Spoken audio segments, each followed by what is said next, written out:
میں نے ابراہیم سید کو دیکھا, ان سے بات کی تو میں ان کو دیکھ کر انتہائی خوش ہوا.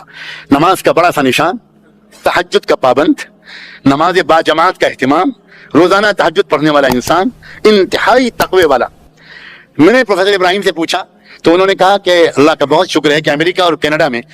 السلام علیکم ورحمۃ اللہ وبرکاتہ. میرے پیارے دوستوں, حضرت مولانا خلیل الرحمن صاحب سجاد دومانی دامت برکاتہم کی ملاقات امریکہ کے ایک سائنٹسٹ سے ہوئی. جس سائنٹسٹ سے حضرت کی ملاقات ہوئی وہ کوئی نان مسلم سائنٹسٹ نہیں تھے بلکہ مسلمان سائنٹسٹ تھے. ملاقات کے بعد کیا عجیب واقعہ پیش آیا. ان سائنٹسٹ نے حضرت سے کیا باتیں بتلائی, کیا کہا, آپ بھی اگر اس کو سن لیتے ہیں تو حیران رہ جائیں گے. آئیے ہم حضرت ہی کے زبانی اس پورے واقعے کو مکمل سنتے ہیں. کیوں آج امریکہ میں اور یورپ میں یہ حالت ہے آپ لوگوں کو بالکل پتہ نہیں ہے. امریکہ اور یورپ میں جو ہائی ایجوکیشن والے لوگ ہیں وہ نان امریکن نسل کے لوگ ہیں. وہ امریکن نسل کے لوگ, یورپین نسل کے لوگ 90% سے اوپر ہائی اسکول کے آگے بڑھ ہی نہیں پا رہے ہیں. اس لیے وہ تو ڈرگس میں اور ان سب چیزوں میں لگ جاتے ہیں. دوسری کمیونٹیز جو ہیں جو وہاں جا کر رہی ہوئی ہیں, بسی ہوئی ہیں, ان کے بچے ابھی تک اتنے گندے نہیں ہوئے.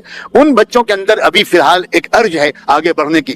وہ آگے جا کر ریسرچ کر رہے ہیں. وہ آگے جا کر آپ کو پتا ہوگا, ابھی تو پتہ نہیں اب وہ کہاں ہیں. آج سے تقریباً 20 سال پہلے میری ہی دعوت پر امریکہ سے ایک پروفیسر ابراہیم سید آئے تھے, بنگلور سے ہیں اوریجنلی, حالانکہ وہ ہیں امریکن. نیوکلیئر میڈیسن کے پورے امریکہ کے سب سے بڑے سائنٹسٹ ہیں. ہندوستان میں ہمارے ہاں نیوکلیئر میڈیسن پڑھائی جاتی ہے صرف 3-4 پوسٹ گریجویٹ انسٹیٹیوٹ میں. اس میں سے ایک ہمارا SGPGI بھی ہے, Sanjay Gandhi post graduate institute. اس میں نیوکلیئر میڈیسن پڑھائی جاتی ہے. اس کے علاوہ دلی میں ہے, بنگلور میں ہے, چنئی میں ہے, بس 3-4 ہیں. تو انڈین گورنمنٹ نے امریکن گورنمنٹ سے یہ ریکویسٹ کی کہ نیوکلیئر میڈیسن کا ہم کو ایک پروفیسر بھیجیے, سائنٹسٹ بھیجیے, جو ہمارے post graduate medical research institutes میں جا کر ان کے نیوکلیئر میڈیسن کی ایجوکیشن کے معیار کو دیکھے اور اس کو اپلفٹ کرنے کے لیے ہم کو مشورے دے, سجیشنز دے. تو امریکن گورنمنٹ نے پروفیسر ابراہیم سید کو بھیجا. ابراہیم سید لکھنؤ آئے. لکھنؤ آئے اور یہاں جو CDRI ہے, سینٹرل ریسرچ انسٹیٹیوٹ, اس کے کچھ مسلم سائنٹسٹ اس وقت وہ تھے جو میرے درس قرآن میں جو مرکز میں اس وقت ہوتا تھا اس میں آتے تھے. انہوں نے ان مسلم سائنٹسٹ لوگوں سے پوچھا کہ میں کسی عالم دین سے ملنا چاہتا ہوں تو آپ ذرا مجھ کو ملاؤ. تو ان لوگوں نے مجھ سے ملایا. میں نے ابراہیم سید کو دیکھا, ان سے بات کی تو میں ان کو دیکھ کر انتہائی خوش ہوا. نماز کا بڑا سا نشان, تہجد کا پابند, نماز با جماعت کا اہتمام, روزانہ تہجد پڑھنے والا انسان, انتہائی تقوی والا. میں نے پروفیسر ابراہیم سے پوچھا تو انہوں نے کہا کہ اللہ کا بہت شکر ہے کہ امریکہ اور کینیڈا میں جتنے بھی نیوکلیئر میڈیسن کے سائنٹسٹ ہیں وہ سب میرے انڈر میں, سب میرے انڈر میں, اور اسی لیے جو مجھے بھیجا گیا ہے.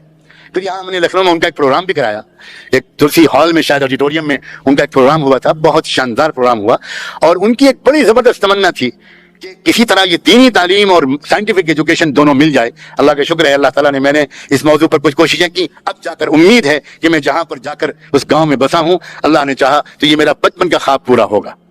اور یہ دونوں جو ایجوکیشن کے اسٹریمز ہیں یہ یکجا ہوں گے. عالم دین وہ نکلے گا جو کیمسٹری اور سائنس اور فزکس اور سب کو ماہر ہوگا, اور پروفیشنل انشاءاللہ وہ نکلے گا جو قرآن, حدیث اور فقہ کا بھی ماہر ہوگا. ایسے انٹیگریٹڈ سسٹم کے ساتھ اللہ کرے ہمارا اگلی نسلیں پروان چڑھیں. بہت بڑا جہاد ہے یہ, بہت بڑی کوشش ہے, اللہ کرے پوری ہو جائے. پوری دنیا کے انسانوں کو اس وقت اس کی ضرورت ہے. میں اپنے عزیز نوجوانوں سے کہتا ہوں جو اب تک غلطی ہو گئی آج ہی اللہ سے معافی مانگ لو. اللہ بہت معاف کرنے والا ہے, بہت معاف کرنے والا ہے.